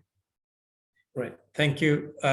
Thank you very much, Mario. And, unfortunately, we are out of time, but there are many, many ideas that have come out of this session and the previous panel session. And for instance, I have one question that's what I'd love to ask and probe more is, how do we connect some of the dots? Samadani talked about cooperatives being the role of cooperatives could be strengthened. How could cooperatives work more with organizations like yours, like Mars, and make it, the dividend for smallholders even better? So there are many things that we could pursue, but I think unfortunately not in this session. I'll have to hand it over back to our to MC, but I do hope that we can continue some of these discussions, and I hope that some of the people who participated in this session would also continue to engage with us as we move forward. So thank you very much, and I'm sorry I couldn't take some of the questions that have come in through the Q&A box, but we'll have another opportunity in the future. Thank you. Over to you, Temo. Sanath, many thanks. And also thank you to your very excellent panel for highlighting some of the issues and some of the learnings and solutions that we've been dealing with over the past years. And that does wrap up almost this first inaugural Serendipity Knowledge Program session. Thank you so much for attending, and thank you for all the questions that you've been putting in the chat section. As Sanath said, it's a shame we can't have time to address all of them. But over the course of this evolving and developing program of Serendipity Talks, hopefully we can begin to build in some more interactivity and engagement on some of these issues and bring the audience more into the conversations as well. Stay tuned for some of those developments in the future. So thank you to everybody who has contributed so far. We have been through the context and the vision behind the Serendipity series. We've looked at some of the vision articulation, and we've looked at some of the possible solutions and what we can work on going forward. Let's have a wrap up of the entire setup right now. Some closing remarks. We'll go back to Mr. S.R. Atigala, the Secretary of the Treasury, to close out the session for us at this moment in time. Secretary, over to you. Vice President Mr. Bambang, DG Mr. Yokoyama, Mr. Chang, our country director, Dr. Jayasundara and other government officials, private sector people, participants, and other participants. So I should thank ADB for inviting me for this forum. The relationship between ADB and GeoCell is one that is important, as I think is reflected by the visit of ADB's DG Yokoyama at the present time. And I must say, the support provided by the ADB during the COVID-19 in particular needs to be commended. We are all grappling with significant uncertainties that has now increased due to the impact of COVID-19. I think we have to rethink how we view the world around us, how we do business, where should we invest next? These are the questions we are all faced with. Incidentally, the demands for our people for food, for shelter, for medicines, for better road network has not receded. They remain the same or even more, given that the vulnerable have become more vulnerable. Policymakers will have to create that shift into new technology. The GeoCell remains, however, determined to open its doors for business. You would have noticed the aggressive drive for vaccinations is one aspect of this. We are now forging a path that is grounded on sustainable development. We are in a transitional phase. Our decision to move into organic agriculture, renewable energy are just some of the many reforms we have unleashed. In this context, the knowledge we share and the experiences we gain will be critical. That is partly one of the reasons why I look forward to the annual conference to be held in Colombo in 2022. Sri Lanka looks forward to welcoming you. Thank you again for this discussion. Have a good day. Thank you. Mr. Secretary, thank you very much, and to the members of the Sri Lankan government who have taken part in this process. And finally, for closing remarks from the perspective of the Asian Development Bank, let's go to Mr. Kenichi Yokoyama, Director General of the South Asia Regional Department. Thank you very much. Good morning, good afternoon, participants. Let me start by thanking all speakers for a very stimulating event. We privilege to have high-level officials, the government of Sri Lanka, as speakers and panelists, including particular thanks to Dr. Jayasundara, Secretary to President of Sri Lanka, Mr. Al, Secretary to the Treasury and alternate governor to ADB from Sri Lanka, Mr. Naike, Secretary to Irrigation, and Dr. Kotagama, Director General of the Mahabharati Authority of Sri Lanka. We all thank you for the insights and interesting discussions, which has set the stage for meaningful knowledge partnership in the area of integrated rural development between ADB and Sri Lanka. So as highlighted by VP Bambang, ADB's strategy 2030 notes that ADB's continuous relevance will increasingly depend on its role as a knowledge solution provider. So the development member countries' developmental challenges are increasingly becoming complex. So unless we provide good knowledge solutions, our operations will be not be effective. So our operations will be increasingly driven by the upstream knowledge works like this. We continue to strive for identifying a transformative investment based on the knowledge work that we do. So in the context, as Chen mentioned, we are starting to prepare the 5-year country partnership strategy for Sri Lanka. And as I mentioned, the knowledge-driven approach needs to be applied. And of course, Dr. Jayasundara advised us.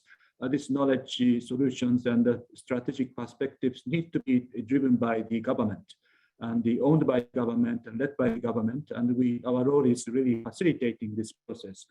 We hope to undertake a series of these dialogues like this over the next 6 months, 1 year. And I like to seek the government's continued support and advice and guidance to lead this process. In the context of today's discussion, we are very much glad to note that there is really tremendous opportunities in Sri Lanka to rejuvenate rural areas as a driver of very inspiring development, adding high value to the country's green and blue economy. So we note that Sri Lanka has a very rich natural environment and natural endowment to tap. And also we know that Sri Lanka has very, a very educated human capital, another strength. And also today we noted, willing stakeholders, government, private sector, really to drive this process by providing necessary infrastructure, regulatory incentives, and other measures. So definitely we hope to further tap on this opportunity. But the important thing is, again, we should be driven by, that process should most effectively be driven by setting out clear cut to strategic directions and owned by the government, of course, and also a clear outcome and output targets and focusing on critical developmental constraints. So that way, I think we should be able to really help the Sri Lanka, work with Sri Lanka to drive for the path for very high value added green, rural, and blue rural economic development. So with this, we will, in this process, we'll work as one ADB, and this process will ensure that our private sector partners will also be joining. It's very important to ensure that this rural growth is driven by the private sector. So we will definitely work as one ADB together with our private sector department, Office of the PPP, and our knowledge department. As today, we thank the SDCC to have led this facilitated discussion, and we really need to tap the best practice and the highest technology like agri-tech, fintech, and e-commerce. Is tremendous opportunities. We seek your continued support for the SDCC.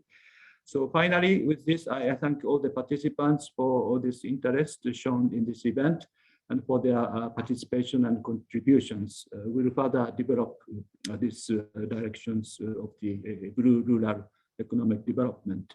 I wish everyone a good health at the time of this pandemic. Thank you very much. Director General, thank you very much for closing out this session. Ladies and gentlemen, one final request from us before we let you get on with your working day today. You will see in the chat section of the Zoom call, there is a note, not in the Q&A, in the chat section. We would value your feedback on the considerations of Sri Lanka and its development challenges. We need your feedback as to what you think would be useful. So please spend a few minutes by going to our evaluation form, clicking on the link and giving us your thoughts. But for now, that's it for this Serendipity Program event. Thank you very much indeed for joining us, and we'll see you at the next one. Bye-bye. Thank you so much. Thank you. Thank you very much.